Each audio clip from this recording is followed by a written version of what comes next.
President Akufo-Addo has defended government's decision to begin a new housing project rather than continue with the Saglemi housing project, which was started by the previous administration.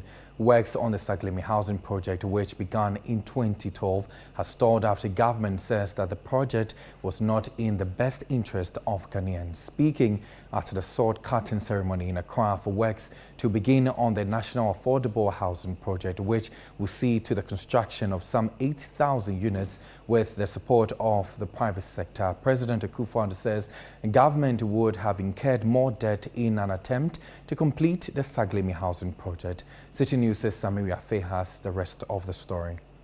The Saglemi housing project, the brainchild of the Mahama administration, was expected to provide affordable housing for public sector workers through mortgage. The $200 million project was aimed at providing some 5,000 housing units for public sector workers. Years down the line, the project was halted after government says it suspected some illegalities with the project. The matter, which is currently before the court, has former Works and Housing Minister Collins Dauda standing trial for misappropriation of public funds. Cutting sword for the new National Affordable Housing Program at Pokwasi here in Accra, which will see the private sector leading the construction of some 8,000 housing units. President Akufo-Addo says government would have incurred more losses if it had attempted to complete the Saglemi housing project. As we celebrate this significant occasion, it is important also to address the challenges faced by the Saglemi housing project to which the Minister for Works and Housing alluded.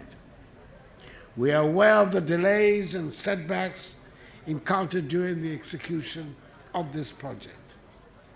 The issues about the scope of work and the money expended on the Saglemi project have been taken to the Criminal Investigations Division of the Ghana Police Service for investigation, which have resulted in criminal judicial proceedings.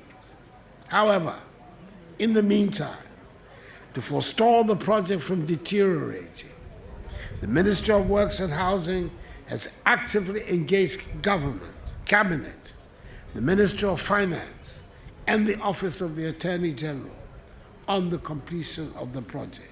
Minister for Works and Housing, Francis Asenso-Boakye, on his part says government is only providing the land for the project while the private sector does the construction. And I must add that as far as this project is concerned, anybody who wants to buy one will not come to the ministry, but will go to the private sector developers where they will engage with them and buy.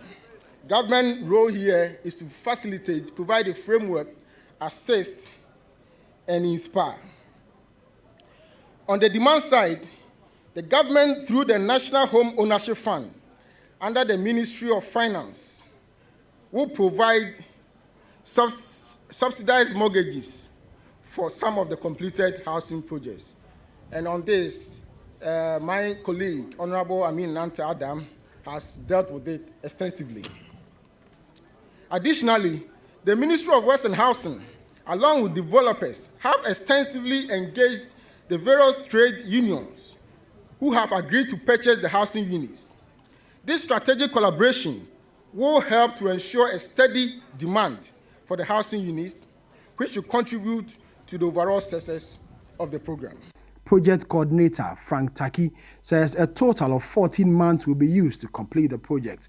We have an honors task, the technical team, myself and the consulting team, the developers assembled here, the main contractor, Dredge Masters, in joint ventureship with Core Construction, a host of specialist subcontractors, including the 49 Engineers Regiment. When we finish with the sword cutting, we have a very onerous challenge, how to get this thing executed within the next 14 months. God being our helper, we shall all be assembled here in the next 14 months, and we shall be witnessing the commissioning of this project.